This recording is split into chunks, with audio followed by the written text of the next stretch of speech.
الحمد لله نحمده ونستعينه ونستغفره ونؤمن به ونتوكل عليه ونعوذ بالله من شرور أنفسنا وسيئات أعمالنا من يهده الله فلا مضل له ومن يضلل فلا هادي له ونشهد أن لا إله إلا الله وحده لا شريك له ونشهد أن سيدنا ونبينا ومولانا محمدا عبده ورسوله صلى الله تعالى عليه وعلى آله وأصحابه وبارك وسلم تسليما كثيرا أما بعد فقد قال الله تعالى في القرآن المجيد والفرقان الحميد بعد أعوذ بالله من الشيطان الرجيم بسم الله الرحمن الرحيم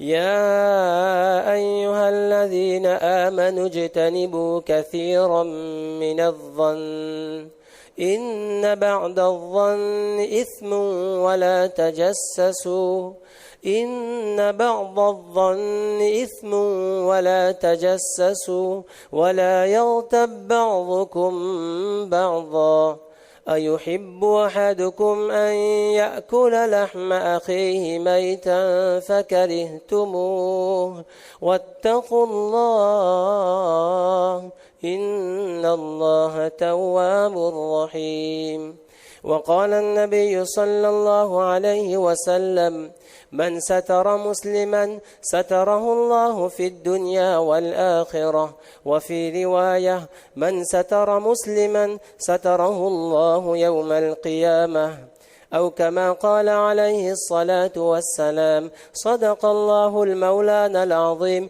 وصدق رسوله النبي الكريم ونحن على ذلك لمن الشاهدين والشاكرين والحمد لله رب العالمين. Chers frères, assalamu alaikum wa rahmatullahi wa barakatuh.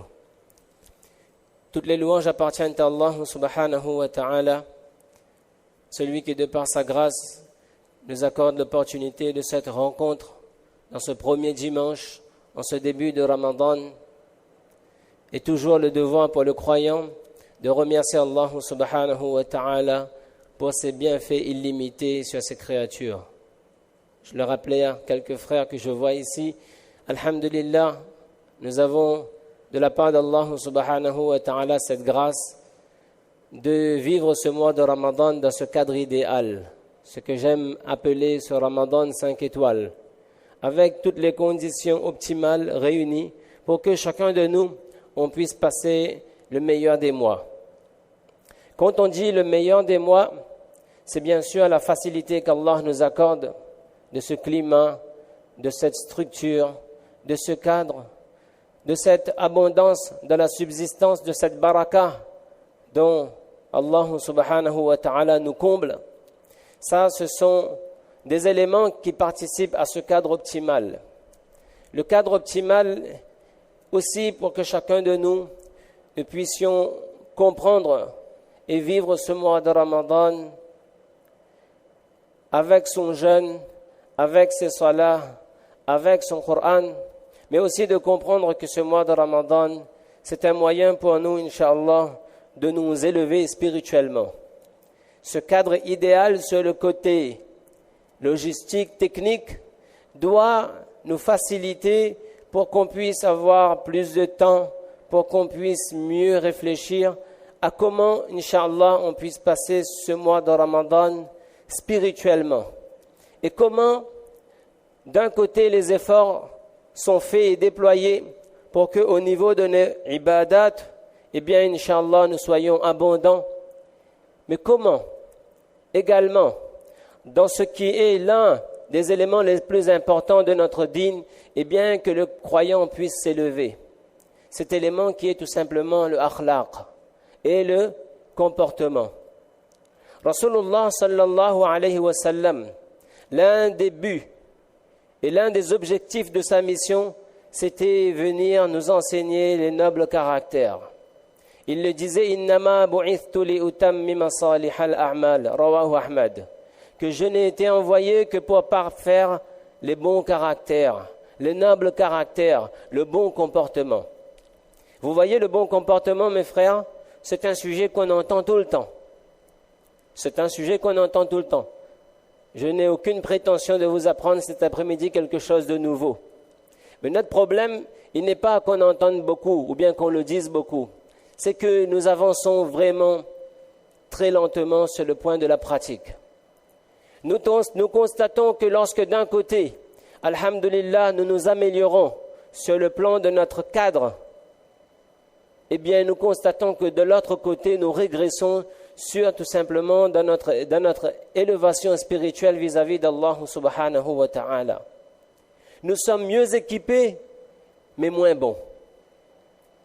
Nous sommes aujourd'hui mieux lotis, mais dans notre foi, dans notre attitude de croyant, et par rapport à ce que le Coran décrit comme étant les caractéristiques des vrais croyants, et ce que Rasulullah sallallahu alayhi wa sallam est venu pour présenter comme meilleur des modèles, eh bien nous voyons que nous en sommes encore très loin. Alors que le but c'était que chacun de nous, on n'aime pas qu'on dise que fais dua que tu deviens un vrai insan. Chacun dit que moi je suis un vrai insan, un vrai être humain. Mais en fait nous avons encore des efforts à faire pour que nous soyons un vrai insan. Que insan, un être humain, ce n'est pas uniquement un corps, ce n'est pas uniquement un physique, ce n'est pas uniquement une anatomie, mais c'est avant tout une attitude, c'est avant tout des qualités, et c'est tout simplement le noble caractère et les bons enseignements de Rasulullah sallallahu alayhi wa sallam. Que le croyant ne se mesure pas au poids de ses ibadats uniquement, que notre foi ne se mesure pas uniquement au poids de ses ibadats, mais demain, devant Allah subhanahu wa ta'ala, il y aura quelque chose qui sans aucun doute pèsera plus lourd que nos salats, pèsera plus lourd que nos jeûnes, pèsera plus lourd que nos lectures et nos tilawat. Rasulullah sallallahu alayhi wa sallam, c'est sa parole, ma min shay'in athqalu fil mizan yawm al-qiyamah min khuluqin hasan.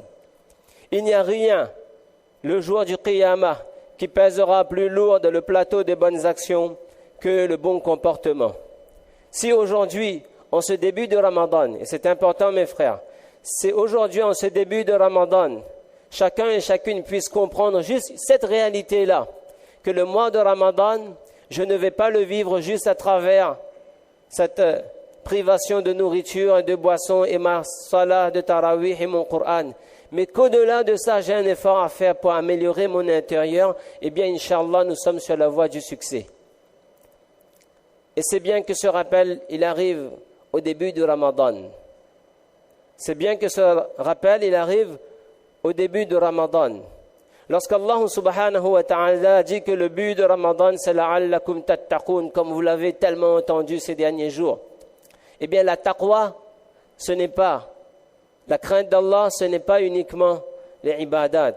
Nous allons voir, Inch'Allah, comment la taqwa, elle est directement liée à notre comportement et à la maîtrise d'un des éléments par lesquels l'être humain exprime et manifeste son bon ou son mauvais comportement, à savoir sa langue. En ce début de Ramadan, où chacun sait que je ne laisse pas quelque chose entrer dans ma bouche, je ne mange pas, eh bien il se dit que je fais attention également à ce qui peut en sortir. Tout le monde fait attention, je ne mange pas, je suis en jeûne. Ce n'est pas seulement ce qui entre, c'est aussi ce qui peut sortir de notre bouche à travers tout simplement notre parole. Et là, chacun de nous, on le sait, on a beaucoup d'efforts à faire. Quelques jours de cela, je parlais à quelqu'un, on parlait de ce bon comportement, et cette personne me dit, j'ai un voisin, donc il me parlait d'une situation, il me disait, mon voisin, masha'Allah, quoi dire de mon voisin? Il n'est pas croyant, il n'est pas musulman. Il dit, Maulana, mon voisin, c'est un voisin que tout le monde voudrait avoir. Il a tout, sauf le... Tout le monde dit ça. Quand on parle de quelqu'un de bien et qui n'a pas le iman, on dit, il a tout, sauf le iman. Je lui dis, malheureusement, malheureusement, on est tenté de dire que parfois, nous, on a tout, sauf le akhlaq. Eux, ils ont tout le akhlaq. Et il leur manque juste le iman. Nous avons le iman, il nous manque que le akhlaq. Si on peut comprendre tout simplement que notre bon comportement, il est ce qui tout simplement va déterminer notre personnalité. Et devant Allah subhanahu wa ta'ala, eh bien ça a un poids énorme. Rasulullah sallallahu alayhi wa sallam, avant d'être un prophète, il était un homme tout simplement dans la société de Makka. Et dans la société de Makka, eh bien il était reconnu comme un homme bon, un homme véridique, un homme honnête et un homme qui ne portait pas atteinte à l'honneur d'autrui. Jamais, ni avant la prophétie, jamais, ni après la prophétie, Rasulullah sallallahu alayhi wa sallam, il ne s'en est pris directement à quelqu'un juste pour le dénigrer. Nous, on parle de sunnah. On fait attention à toutes les sunnahs. Et c'est très important. Toutes les sunnahs sont importantes. Mais ce n'est pas juste les sunnahs de faire telle et telle action. Regardons l'attitude de Rasulullah sallallahu alayhi wa sallam. Sa manière de se comporter avec autrui. Sa manière de parler à autrui, sa manière de penser de quelqu'un dans son esprit et sa manière tout simplement de dire quelque chose de quelqu'un. Rasulullah sallallahu alayhi wa sallam, lorsqu'il parlait de quelqu'un, il parlait en bien. Et nous allons voir lorsqu'il devait dire quelque chose de moins agréable, comment il le disait. C'est pourquoi chacun de nous, on doit comprendre que ce bout de chair, ça peut être notre paradis ou notre enfer. Cette langue, cette parole, ça peut être notre paradis ou notre enfer. On peut l'utiliser pour que ça soit, Inch'Allah, notre Jannah. Et mal utilisé, cet élément peut devenir tout simplement notre Jahannam. Notre Jahannam sur terre, notre Jahannam auprès d'Allah.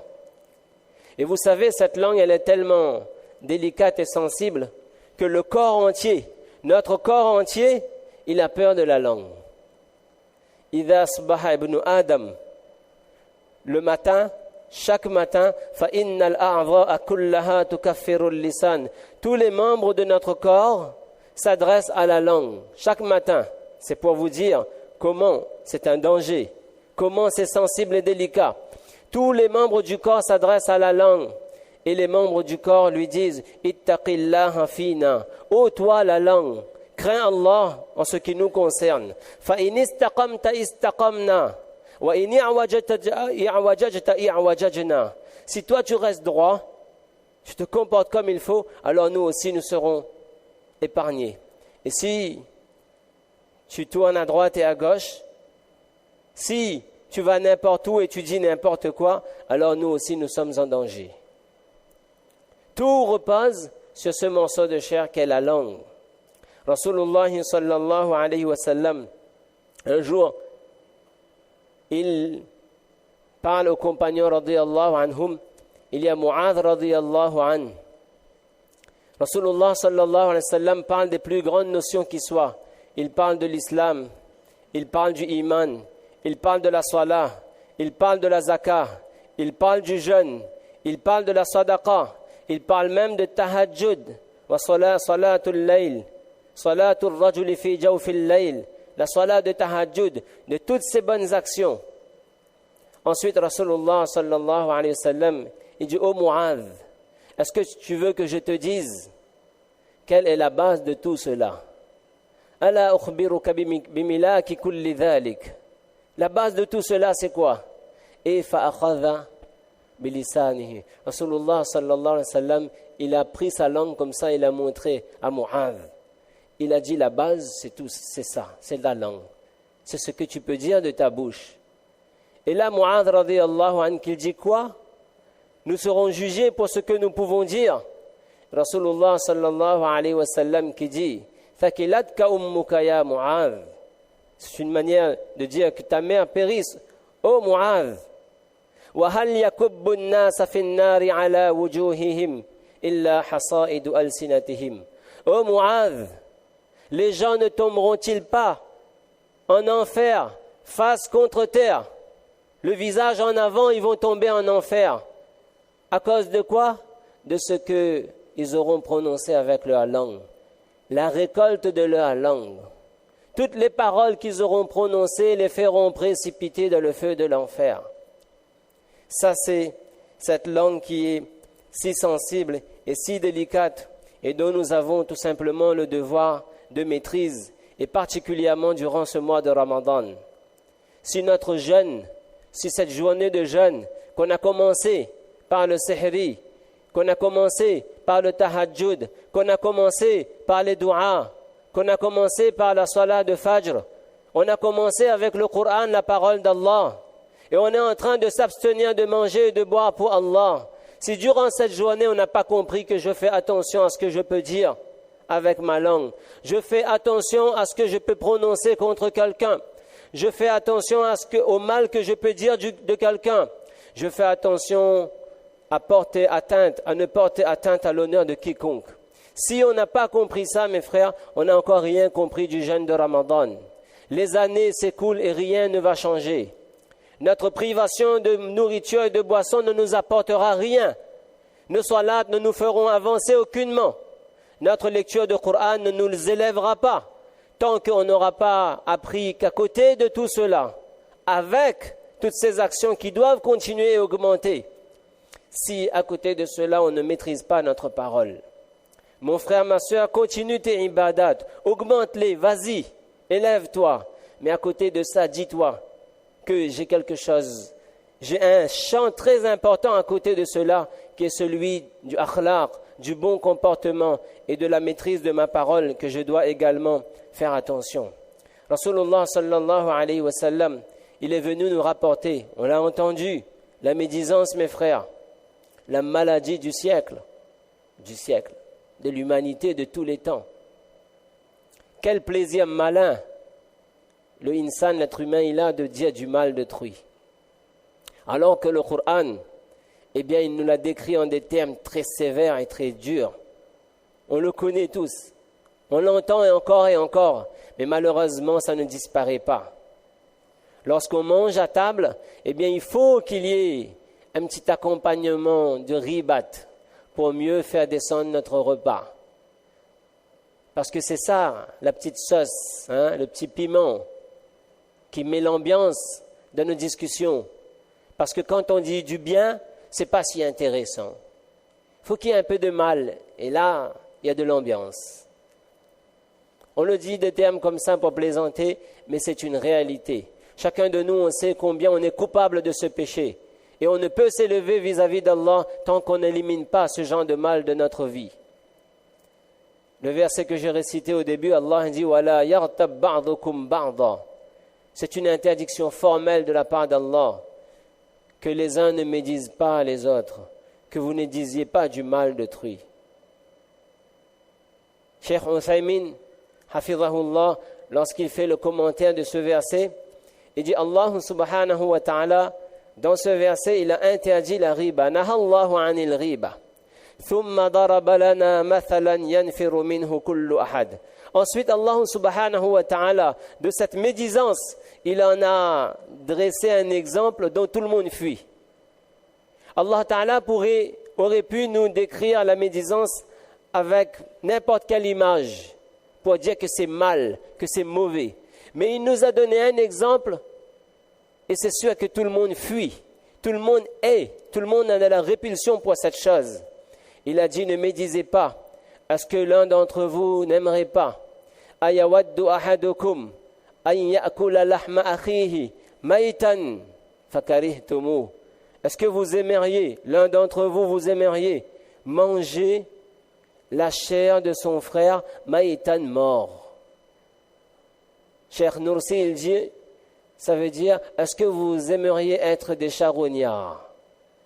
Et pire, faire preuve de cannibalisme, manger une chair morte et en plus d'un insan, d'un être humain. Pas n'importe quel être humain, akhik, toi, ton frère. C'est pas la chair d'un autre, c'est la chair de ton frère, de celui que tu connais. Et tu manges de sa chair et tu trouves ça très délicieux. Wattaqullah. Juste après le verset, c'est quoi? Wattaqullah. Craignez Allah. On a dit tout à l'heure, le but du Ramadan, c'est la taqwa. Eh bien, voilà la taqwa. La taqwa, elle est où? Eh bien, crains Allah. Cheikh Uthaymin, il dit, mais pourquoi Allah Ta'ala, il a fait cette comparaison entre la médisance et manger la chair d'autrui? Pourquoi? لأن الذي يغتابه عنه لا يدافع عن نفسه. لأن الذي يغتابه, c'est-à-dire celui dont tu fais la médisance, غائب, lorsqu'un absent fait la médisance de quelqu'un qui n'est pas là. Et il dit, لا يمكن أن يدافع عن نفسه. Celui dont tu dis du mal et qui n'est pas là, il ne peut pas se défendre. Kalmayyit, c'est exactement le cas du mort. إذا قطعت لحمه لا يمكن أن يدافع نفسه. Parce que le mort, si tu coupes un peu de sa chair, si tu le cisailles, tu coupes son corps, il ne peut pas se défendre. Mais celui qui est absent de la même manière, il ne peut pas se défendre. Et c'est pour ça Allah, il a fait cette comparaison. Et après, il a dit craignez Allah.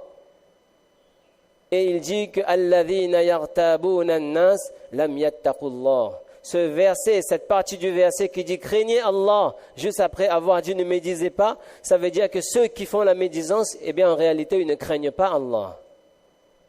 Et ça, ce n'est pas moi, c'est le Coran directement qui le dit.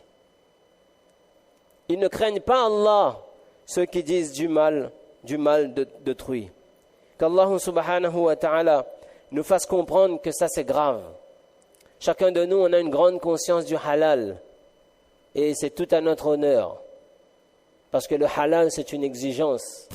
Mais cette viande-là, mes frères, aucun organisme de certification du monde entier ne pourra vous la certifier. Cette viande-là. La viande de ton frère qui est mort, cherchez. Masha'Allah, il y a AVS en métropole. Il y a des grands organismes connus dans le monde entier. Halal Réunion et tout à la Réunion, mais jamais aucun moufti du monde ne pourra venir certifier pour vous la chair de votre frère mort. Il n'y aura aucun label qui va venir dire halal. Jamais. Et tout le monde peut mettre un gros cachet haram. Jamais, jamais, mes frères. Et ça, c'est grave. Parce que le péché, il est grave, et c'est plus grave parce qu'on n'est pas conscient de la gravité du péché. Et c'est pourquoi on continue, jour après jour, année après année, Ramadan après Ramadan, eh bien on ne s'améliore pas dans notre aptitude à maîtriser sa parole. Vous savez, notre dîn, il est venu dire que même celui qui a quitté ce monde, il est déjà mort, même de lui tu ne dis pas du mal. Parce que la médisance, c'est dire du mal de quelqu'un qui n'est pas là. Eh bien, c'est aussi dire du mal de quelqu'un qui n'est pas là, ça veut dire qu'il n'est plus sur la terre. Imaginez quelqu'un qui est déjà parti, qui a quitté la terre. Rasulullah sallallahu alayhi wa sallam dit la tasubbul amwat. N'insultez pas les morts. Ne dites pas du mal de ceux qui sont morts. En plus, nous avons des techniques, nous, pour dire du mal. Lorsqu'on sait que c'est du ribat, on a une technique pour dire que ce n'est pas du ribat. Eh bien, on l'annonce. On dit c'est pas pour faire du ribat, mais... Et là, on arrive à quoi? Mais c'est du ribat. Lorsque la phrase commence en disant ce n'est pas pour faire ribat, ça veut dire que ça va être du ribat. C'est comme ça. Vérifiez-le. La prochaine fois que vous êtes tenté de dire quelque chose et que vous voyez que votre propre phrase, elle commence en disant ce n'est pas pour faire ribat, dites-vous attends, marque une pause. Parce que ce n'est pas ribat qui arrive justement après. Et le dîn, il a dit que celui qui est mort, tu ne fais pas son ribat. فَإِنَّهُمْ قَدْ أَفْضَوْا إِلَى مَا قَدَّمُوا. Ceux qui sont morts, ils sont partis avec leurs actions. Laisse-les tranquilles maintenant. Alors celui qui est ici sur la terre aussi, tu le laisses tranquille maintenant. Tu as beaucoup de travail à faire toi-même. Est-ce que tu as du temps à passer seulement pour t'occuper des autres? طُوبَى لِمَنْ شَغَلَهُ عَيْبُهُ عَنْ عُيُوبِ النَّاسِ. Bonne nouvelle à celui qui est tellement préoccupé par ses propres défauts qu'il n'a pas de temps pour les défauts des autres. Il n'a pas de temps. Il est tellement occupé à regarder ses propres défauts, eh bien, qu'il ne voit pas les défauts des autres. Et ce genre de péché de la langue, ce sont des péchés c'est un piège pour nous, parce qu'on ne s'en rend pas compte. Vous savez, celui qui boit de l'alcool, eh bien, il est très conscient qu'il est en train de faire un grand mal. Celui qui fait le zina, il est très conscient qu'il est en train de faire un grand péché. Celui qui est dans les addictions, le jeu de hasard, il sait qu'il est en train de tout simplement violer les lois d'Allah. Et c'est pourquoi quand il le fait en secret. Il se cache. Le voleur, il se cache. Le zani, il se cache. Le buveur d'alcool, il se cache. On ne voit pas son péché. Mais le ribat, tu le fais dans le premier saf, assis ici avec ton bonnet sur la tête, avec ton bazou, mashallah, et ton parfum sur ton corps. Tu le fais, tu ne te rends pas compte. Tu as fait les ablutions, tu viens dans la maison d'Allah, et assis dans la maison d'Allah, tu fais le ribat, tu ne te caches pas. Tu oublies que tu es au meilleur des endroits sur terre, et tu ne te rends pas compte que tu es en train de faire un péché qui est plus grave que le zina. Mais tu ne t'en caches pas. Ma soeur, tu as un voile sur ta tête, tu as ton parda, et là-dessous, tu fais du riba, tu ne te rends pas compte. C'est un piège. Et chacun de nous, on fait attention. On reste vigilant, tout simplement, sur ce péché très grave contre lequel notre dîn, il nous a mis en garde. Ne dites pas du mal des gens. S'il y a quelque chose à dire qui ne va pas chez quelqu'un, tu l'appelles. Qu'on ait au moins le courage de dire quelque chose à la personne en face s'il y a quelque chose qui ne va pas. S'il nous a déçus, s'il nous a fait du mal, s'il s'est mal comporté. Mon frère, est-ce que je peux te parler? Vous voyez quand vous allez avec cette bonne intention, et vous allez avec la bonne attitude, et vous y allez avec la sagesse qui doit l'accompagner, et que vous faites ça, Inch'Allah, la chose que vous voulez condamner, Inch'Allah, vous pourrez dire cela et Inch'Allah, il y aura une correction qui va suivre. Mais quand tu ne veux pas affronter, tu dis du mal de cette personne, tu as des péchés, et en plus, le mal qu'il y a chez cette personne, il ne va pas être corrigé. Il ne se m'aime pas, peut-être qu'il est en train de faire tel mal. Alors ça nous amuse à continuer à en discuter. On remplit notre livre de compte de ces mauvaises actions, de ce péché pire que le zina, et on ne se rend pas compte. C'est pourquoi il faut tout simplement enlever. Ce mois de Ramadan peut être l'occasion pour nous de faire une intention, de dire que Inch'Allah, je fais l'intention avec Allah que je ne dis pas du mal de quelqu'un en son absence. On peut faire cette intention, niyat on peut faire mes frères, Inch'Allah. On ne fait pas tashkil, mais on fait l'intention. S'il y a une intention que vous pouvez faire, en rentrant chez vous, dites-le à votre madame, dites-le à madame, dites-le aux enfants, que quand on est dans la maison, on parle de nous. Si on doit parler des gens et des autres, Inch'Allah, on parle en bien. Et si on doit parler des autres en mal, non, on ne le fait pas. Quand on est à table, on ne parle pas du mal des gens. Rasulullah sallallahu alayhi wa sallam avait une grande qualité, c'était de dire du bien des gens. Pourquoi on ne passe pas du temps à dire Masha'Allah, là-bas c'est comme ça, Masha'Allah, ça c'est bien, Masha'Allah, un tel il fait plaisir. Pourquoi toujours avec le mal? Donc quand on s'assoit à table, on se fait une règle dans nos maisons, que attention, madame, là tu es en train de dire du mal de quelqu'un, allez, tu arrêtes. Et si je veux que tu arrêtes, parce que malheureusement, il y a la personne qui aime me dire, et elle est encouragée par quoi? Elle est encouragée à dire parce qu'il y a une oreille attentive. On est friand de ces histoires. Viens. Scoop. Dernière nouvelle. Tu connais pas ça? On dit non, parle pas. Ça ne m'intéresse pas. J'aurai rien gagné dans mon dunya, rien pour mon akhirat. Quand vous mangez à table, ne mettez pas cet aliment-là, ne mettez pas cet élément-là dans votre menu. Ne mettez pas. En plaisantant, je disais aux frères, je dis mettre riz basmati, mais pas riz bati. Mangez riz basmati, mais mangez pas le riz bati. Enlevez ça complètement de nos maisons. Dites du bien et enlevez le mal. Faites l'intention, vous verrez, Inch'Allah. Vous verrez, Inch'Allah, ça va diminuer et Inch'Allah, ça va disparaître. Après, ça devient une nature. Je connais un frère, un jeune, mashallah, l'attitude exemplaire. Et je l'expérimente depuis des années. Il ne dit jamais du mal de quelqu'un. Et quand il est dans une assemblée où quelqu'un commence à parler de quelqu'un d'autre en mal, eh bien, il fait salam alaykoum, il s'en va. J'ai dit, masha'Allah, aflaha in sadaqa. Il a réussi, incha'Allah. Quelle attitude noble de se dire, moi, je ne dis rien. Parfois, il y a quelque chose, on sent qu'il est mal, qu'il y a. Après, il dit, c'est bon, il fait comme ça. Parce que c'est un travail, vous savez. C'est facile de lâcher, de parler, de dire. Et ça demande un effort de maîtriser, de ne pas dire ce qu'on a envie de dire. Ça demande un effort, mais il faut le faire. Il faut aller au-delà de ça. C'est une exigence de notre iman. C'est tout simplement un élément de notre foi, de notre iman. Chacun de nous, on fait les efforts. Et pourquoi le ribat, il vient beaucoup de fois? On médit la personne, entre autres, parce qu'on est là pour parler de quelques maladies spirituelles également. Le ribat, il vient beaucoup de fois et on fait beaucoup de fois la médisance de celui dont on est jaloux.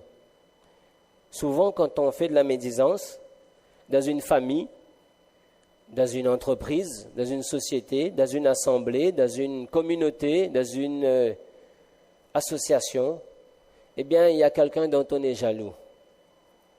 Et celui-là, comme on n'a pas d'arme par rapport à ce en quoi peut-être il est meilleur que nous, etc., eh bien, on se défend lâchement avec la médisance.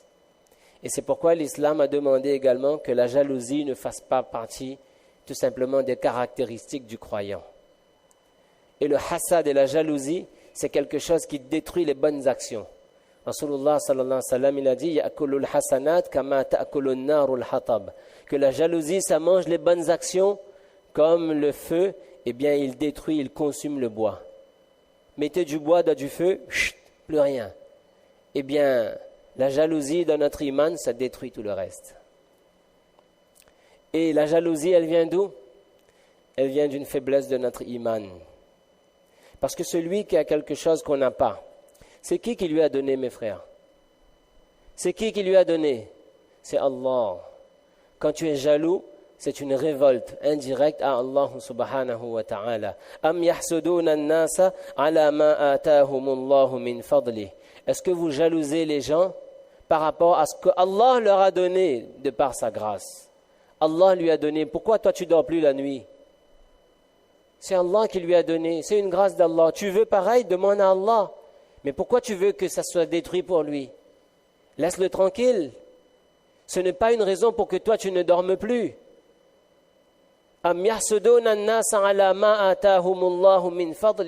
C'est Allah qui lui donne. Laisse-le. Ton iman, il veut que tu sois satisfait de ce qu'Allah t'a donné. La plus grande richesse, c'est de se dire je suis satisfait de ce qu'Allah m'a donné. Et ce serait une plus grande richesse de dire je suis satisfait de ce qu'Allah lui a donné. L'autre jour, il y avait une situation un petit peu ambiguë. Et quand on a fini par trouver la solution, j'ai envoyé à un frère un message. Je lui ai dit alhamdulillah, c'est réglé. J'ai pu trouver une solution. Il m'a envoyé un message, il m'a dit alhamdulillah, je suis très content pour toi. La phrase, elle était simple. Wallah, je me suis arrêté sur cette simple phrase. Le message, il disait que ça. Alhamdulillah, je suis très content pour toi. J'ai dit, mais mince, si on arrivait tous à dire cette phrase-là, je suis très content pour toi. Si on arrivait tous à être très contents pour les autres de leur bonheur, de leur réussite, de leur succès, de leur joie.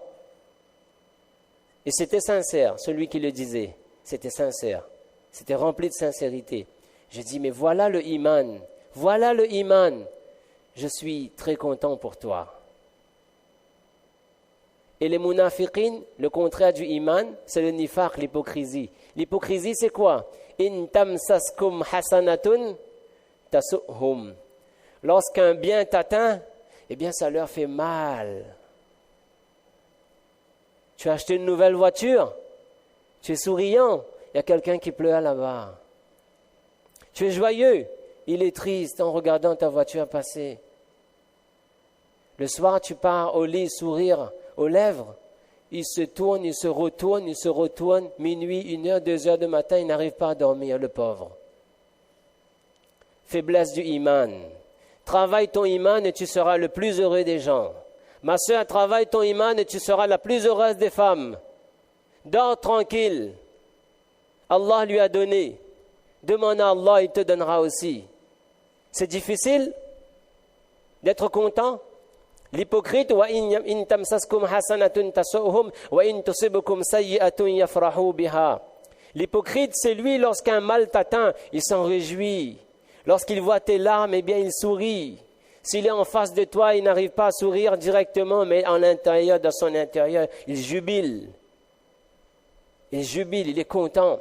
Le soir, quand tu n'arrives pas à dormir, il dort d'un sommeil, masha'Allah, du nouveau marié. Il est heureux parce que tu es mal. Il est joyeux parce que tu es triste. Ça, ce n'est pas le croyant. Travaillons notre iman et nous serions, Inch'Allah, nous serons les plus heureux des gens. Le iman, la foi, c'est une richesse, mes frères. Ça nous permet de voir les choses avec la bonne vision.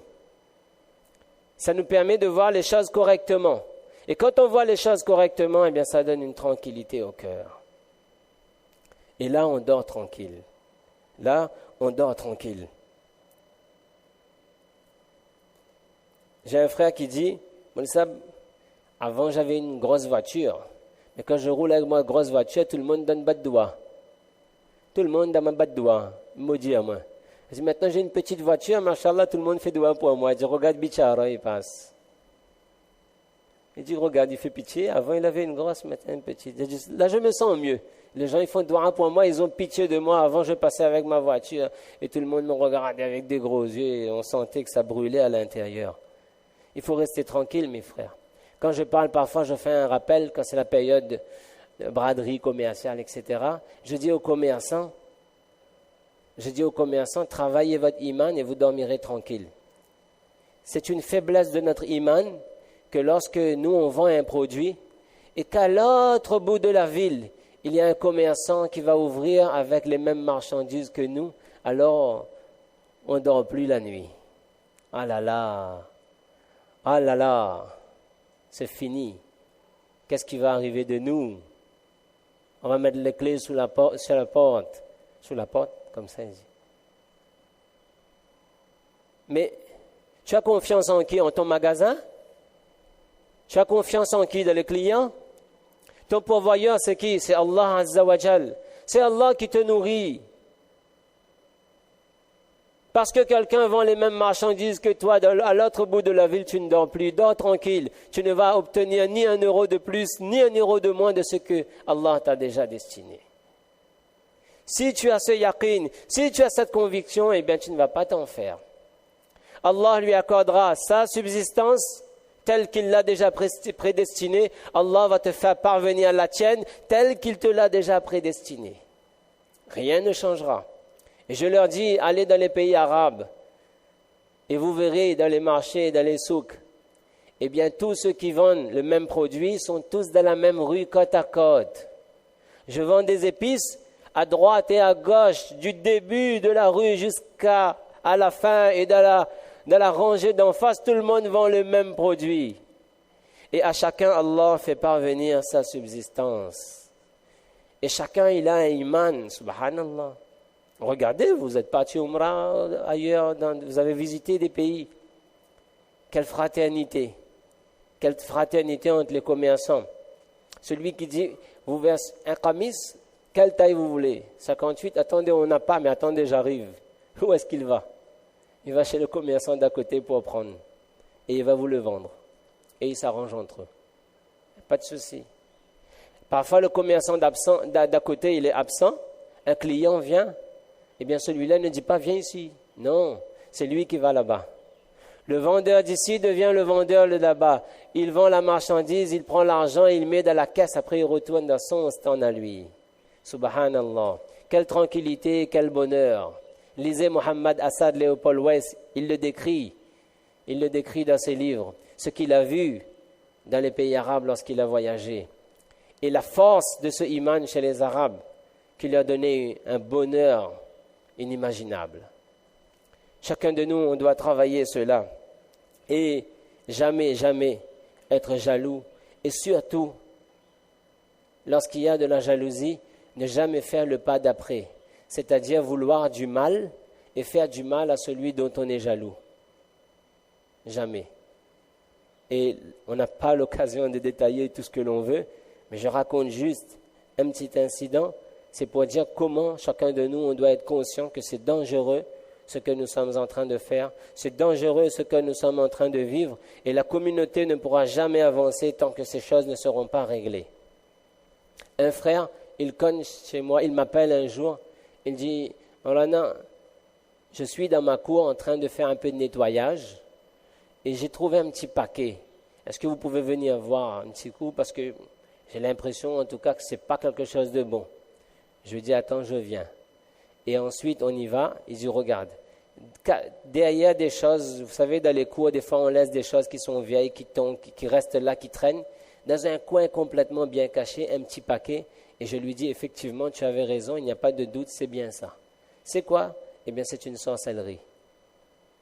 Un paquet avec du tissu, avec des clous, avec des cheveux, avec plein de choses. Je dis, on ne touche pas, mais c'est bien de la sorcellerie. Je suis désolé de parler de ces choses-là, mais parce qu'il y a une réalité et qu'il faut en parler et pour qu'on en prenne conscience. J'ai dit, mais c'est de la sorcellerie. On n'a pas touché. Après, je réfléchis, il y a un portail, il y a un code, tout est fermé. On s'est dit, comment quelqu'un est arrivé là? Alors, je ne suis pas quelqu'un qui s'y connaît en la matière. J'ai appelé quelqu'un d'autre qui s'y connaît, qui est dans le domaine. J'ai appelé, j'ai dit, voilà, on a trouvé, je suis chez un ami, et bien dans sa cour, on a trouvé telle chose. Il dit, effectivement, c'est de la sorcellerie. Premier pas, il ne faut pas toucher directement. Parce que beaucoup de fois, l'effet prend, on va dire, la chose prend effet à partir du moment où on y touche. Ou bien on donne un coup de pied, etc. Bref, il a donné les détails, il a dit ce qu'il faut faire, etc. pour s'en protéger, pour ne pas être atteint, etc. Après, moi, j'ai osé lui poser une question au téléphone à cette personne, à ce savant, et je lui ai dit, juste une petite question, moi je ne comprends pas.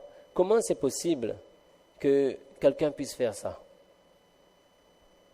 C'est-à-dire venir déposer un paquet de sorcellerie, qui veut dire ce que ça veut dire, c'est-à-dire qu'on veut du mal à cette personne, à sa famille, à ses enfants, wallahu alam. Après, je dis, mais c'est quoi ça? Comment on peut faire ça? Et il me dit cette phrase qui m'a marqué, il m'a dit, hé, mais toi, dans quel monde tu vis, toi? Il m'a dit, dans un monde de bisounours, tu vis dans quel monde, toi? Parce qu'il est dans le domaine, il connaît. Il me dit, mais ça, c'est malheureusement, c'est chose courante. Vous voyez? La jalousie, on ne s'est pas contenté d'être jaloux, eh bien, on a voulu causer du tort directement à cette personne. Et on va, pour cela, voir d'autres personnes pour faire du mal à son frère musulman, à sa soeur musulmane, à sa famille musulmane, à ses proches, à ses frères et sœurs, tout simplement en islam. Ça, jamais, mes frères. On ne peut pas vouloir prendre le chemin du paradis lorsqu'on est en train de vouloir du mal des gens ici. Comment tu veux te rapprocher d'Allah et t'éloigner ainsi des gens? Est-ce que c'est possible? Est-ce que c'est possible? Non, ce n'est pas une qualité. On ne peut même pas imaginer que le croyant puisse faire ça. En tout cas, malheureusement, si ça existe, eh bien, chacun de nous, eh bien, on doit enlever tout cela. On doit vouloir le bien pour l'autre. On ne veut pas le mal. Et je rappelle souvent, vous l'avez entendu, ces phrases d'un de nos ustads qui dit en ourdou, il dit « Jab main chal nahi sakta tha, to log girne nahi dete » Moi, à la base, j'ai entendu ces phrases. Jab main chal nahi sakta tha, to log mujhe girne nahi dete. Jab se chalna sikha, qadam qadam pe log girate hain. Ça, c'est la réalité. Et notre ustad, quand il disait ça, il dit ce sont des phrases qui viennent décrire la tragédie et le déclin de notre communauté. Cette phrase dit, je ne sais pas si c'est un poète, mais il dit, lorsque je ne savais pas marcher, eh bien, tout le monde faisait de sorte que je ne tombe pas. Quand j'étais petit et que je ne tenais pas encore droit, debout comme il le faut, je n'arrivais pas à marcher. Alors tout le monde faisait attention, et attention, il va tomber. Attention, tenez le petit. Attention, ne le laisse pas tomber. Attention, il ne tombe pas. Il dit, lorsque j'ai grandi et que maintenant je tiens debout sur mes deux pieds et que j'arrive à marcher, alors on cherche à me faire trébucher. Maintenant, on veut me faire tomber. Toi, tu n'avanceras pas. Toi, tu ne réussiras pas. Toi, tu ne progresseras pas. Maintenant que je sais marcher, eh bien, on ne veut plus me laisser marcher. Quand j'étais petit, on m'aidait à marcher. Il dit, mais c'est quoi cette tragédie? C'est quoi cette communauté? Quand on est petit et qu'un enfant veut escalader, on l'aide pour qu'il monte, n'est-ce pas? On l'aide à monter les marches. Il dit, aujourd'hui, j'ai grandi et maintenant, j'arrive à grimper vers les hauteurs tout seul. Mais quand je veux grimper, on me tire d'en bas. Ah ou non? Descends. Toi, tu n'avanceras pas. Toi, tu ne réussiras pas. Toi, tu ne progresseras pas. Mais quelle est cette communauté? C'est pour ça qu'on ramène, s'il vous plaît, la purification du cœur. La purification du cœur de l'intérieur. Nos salahs sont importantes. Notre jeûne est important. Notre Coran est important. Tout est important. Mais tant que le nettoyage il ne sera pas fait là-dedans, on ne peut pas avancer. Quelqu'un est parti voir un homme pieux et lui a dit, « Cher, faites des doigts pour moi. » Il dit, donnez-moi un conseil. Il donne un conseil. Et l'homme pieux, il lui dit, tu as déjà fait la vaisselle? Alors il dit, mais c'est quoi ça? Je lui dis de me donner un conseil, il me demande si je fais la vaisselle. Il dit, oui, je fais la vaisselle. Il dit, quelle leçon tu as retiré de ça? Est-ce que tu as appris quelque chose en faisant la vaisselle? Il dit, ben non, je n'ai rien appris, je fais la vaisselle. Et là, le sage lui dit, la leçon quand tu fais la vaisselle, c'est que tu laves plus l'intérieur que l'extérieur. La marmite, on la brosse plus à l'extérieur ou à l'intérieur? C'est à l'intérieur que c'est plus sale. Eh bien, il dit, c'est l'intérieur. Attention à ne pas se focaliser sur l'enveloppe et à en oublier tout simplement le batin et l'intérieur. Si dehors tout brille et tout le monde dit « Masha'Allah, Masha'Allah, Masha'Allah », ben, il va croire que c'est parfait. Non, regardez dedans et vous verrez qu'il faudra dire Inna lillah, Inna lillah, Inna lillah. Il y a trop de choses qui ne vont pas. Et chacun de nous, tout simplement, nous devons faire ces efforts pour avancer vers Allah subhanahu wa ta'ala et faire ce qu'on a dit dans ce hadith, préserver et protéger l'honneur d'autrui. Vous savez, quand le hadith, il dit, et il est simple, Man satara musliman, satarahu Allahu fid dunya wal akhirah. Quand tu dis du mal de quelqu'un, quand tu mets en évidence les défauts d'autrui, n'oublie pas une chose, que tu as toi aussi des défauts en toi. Quand tu mets en évidence les défauts d'autrui, n'oublie pas que tu as des défauts. Et que le hadith, il dit que celui qui cache les défauts d'autrui, eh bien Allah subhanahu wa ta'ala lui cachera ses défauts ici. Et pas seulement ici. Toi, tu caches tes défauts dans ce monde. Allah cache tes défauts ici. Et Allah subhanahu wa ta'ala, le jour du qiyamah, devant l'humanité entière, Allah va mettre un voile sur tes défauts.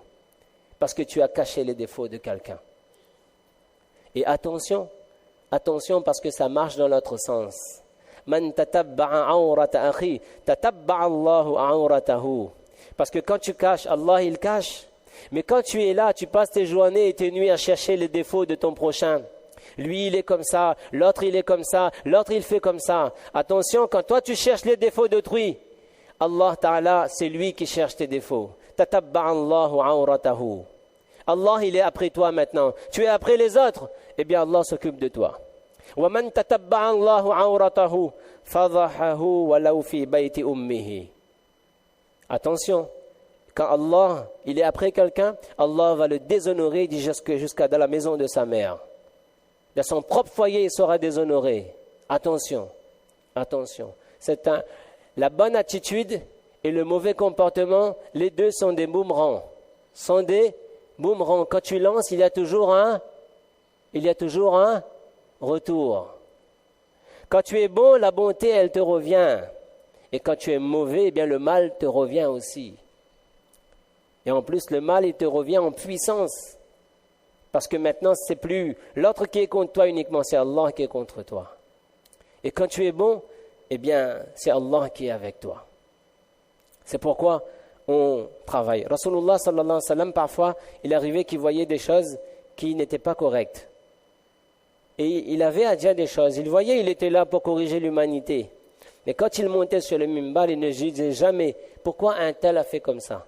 Regardez dans les hadiths. Il y avait un hadith dans lequel, une fois je me souviens, dans le quoi, Mawlana Choksi hafidhahullah, eh bien il est arrivé un hadith dans lequel on parlait du mal de quelqu'un, mais il n'y avait pas son nom. C'était écrit Fulanan, un tel. un tel a fait ceci de mal. Et Maulana Chokshi dit, regardez, notre professeur dit, regardez, chaque fois qu'il y a une bonne chose, vous pourrez voir le nom de celui qui a accompli cette bonne chose. Mais chaque fois qu'il y a un mal, eh bien, il n'y a pas le nom de celui qui l'a commis. Il dit, un tel. Le prophète sallam, il se mettait debout sur le mimbar, il dit, mais qu'arrive-t-il aux gens de faire ceci? Ma balu aqwamin yaquluna kadha wa kadha yaf'aluna kadha wa kadha. Mais qu'arrive-t-il aux gens d'agir ainsi et ainsi, de faire ainsi, aux gens? C'est-à-dire que personne ne se sente visé, mais que tout le monde se sente concerné. Le message, il est passé et c'est fini. Mais il n'y avait aucune volonté de dénigrer quelqu'un et de faire descendre quelqu'un, de le faire tout simplement tomber. Il y a quelque chose qui ne va pas, tu vas lui dire, vous avez vu dans un restaurant, en arabe c'est écrit comme ça, In ardaynaka fatahaddath anna, wa illam nurdik fatahaddath ilayna.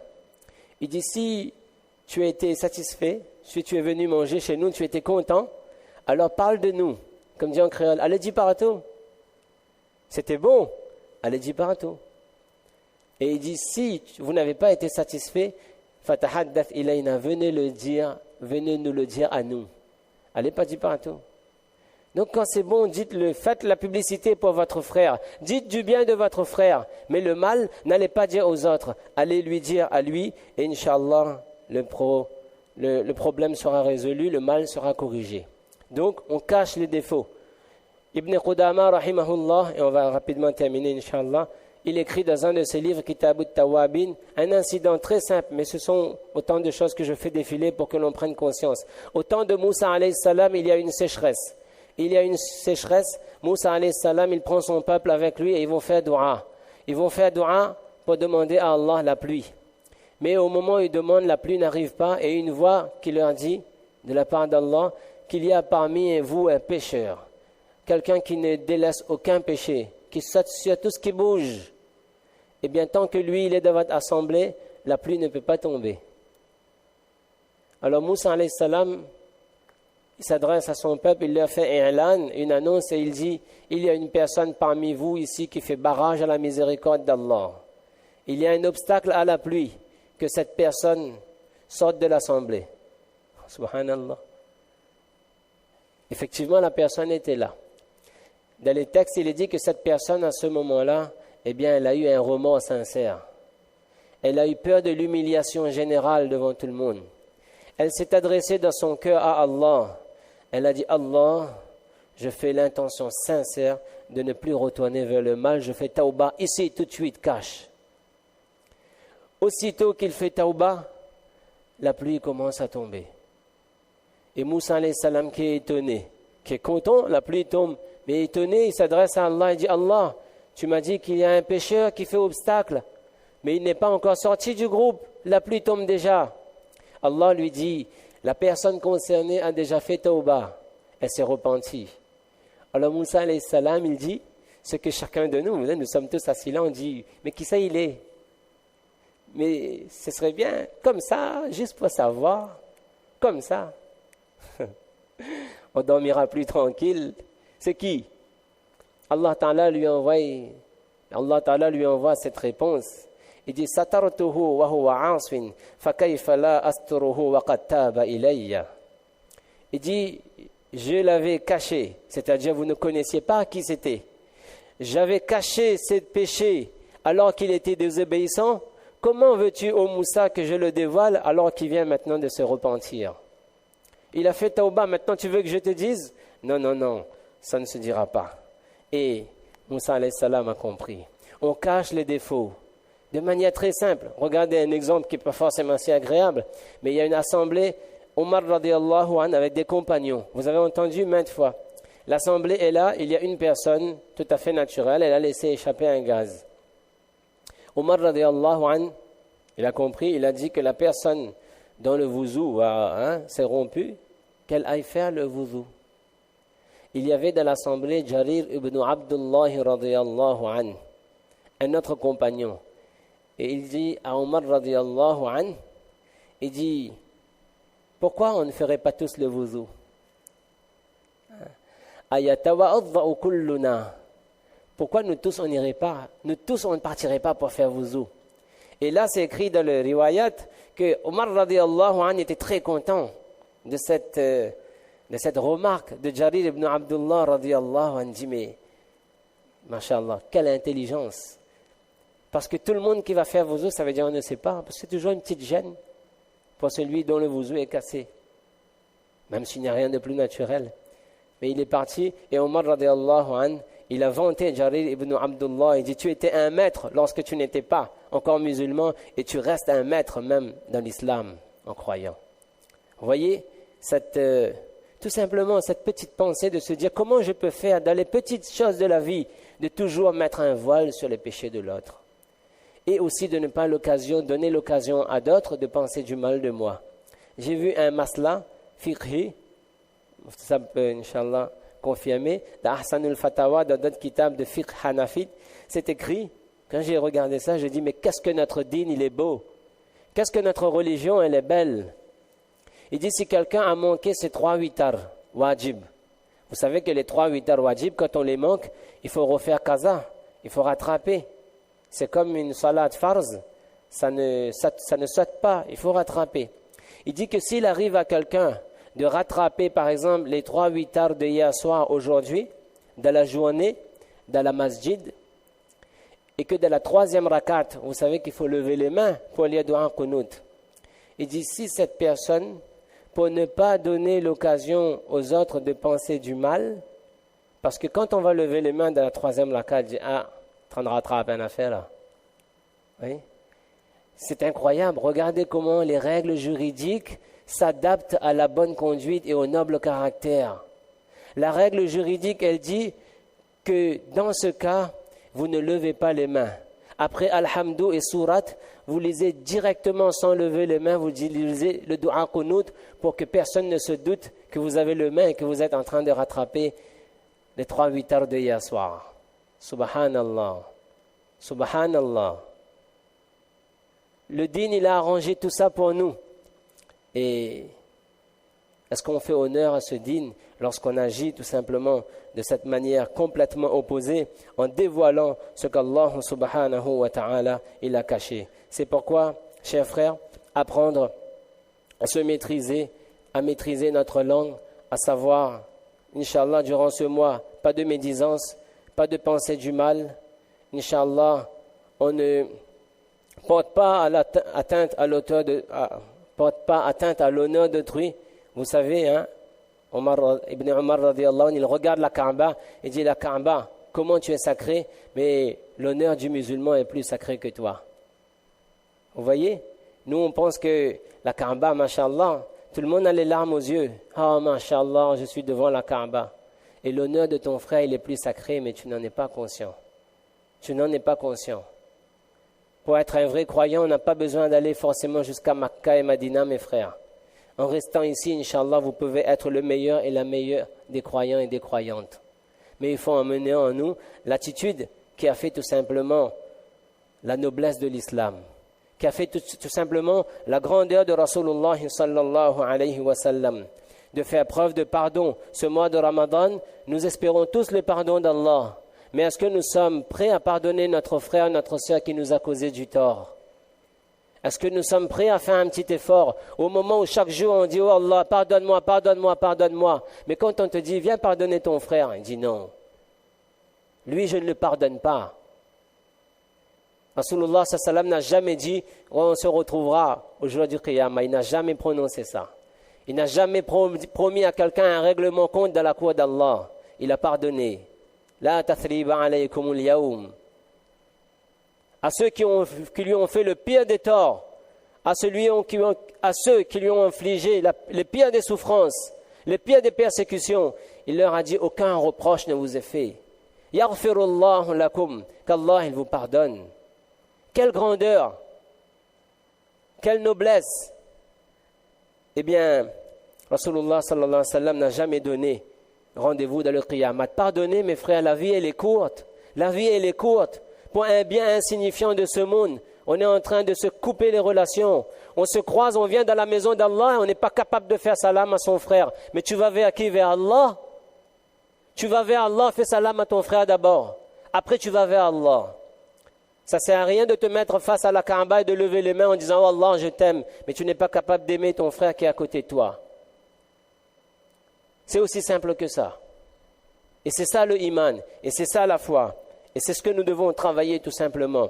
J'ai déjà entendu des gens qui disent « Molly Sable, il crève, mais il ne donne pas eu de l'eau à boire. » Astaghfirullah. Ça, je l'ai dit rapidement parce que c'est difficile à prononcer. Mais on n'a rien compris de la vie. Demain, on va tous partir, mes frères. Il y a juste 1 mètre sur 2 mètres qui nous attend là-bas. Et on est là avec des petites histoires, des petites choses insignifiantes de la vie qui font que les familles explosent, que les couples, les familles, la société, les communautés, les associations, tout explose pour des petites choses. C'est quoi? Jamais. Le poète qui disait tout à l'heure l'autre parole, il dit Bachpan me ham apne bhayon se din mein 10 maltaba larte the lekin sone se pehle ham gala laga lete bare hokar jo ek martaba lare to 10 sal tak baat nahi karte. Il dit quand nous étions petits, parfois quand on est grand et on se chamaille avec nos frères et sœurs, eh bien repensez un peu à votre enfance. Ce poète qui dit lorsque nous étions petits dans la maison de nos parents, eh bien, dans une journée, parfois, 10 fois, nous faisions des disputes entre frères et sœurs. On se chamaillait, on se bagarrait, on se querellait. Mais avant de dormir, tout le monde était avec la mahabba et sourire aux lèvres, tout le monde pardonnait, on allait au lit. Il dit, maintenant, nous avons grandi. Et si une fois, il est arrivé une petite chose insignifiante, une petite parole mal dite, une chose mal gérée, pendant 10 ans, on coupe les ponts. Toi, tu n'es plus mon frère. Astaghfirullah. Parents, enfants, frères, sœurs. Subhanallah. Il y a le même sang qui coule dans nos veines, on l'a oublié. On l'a oublié.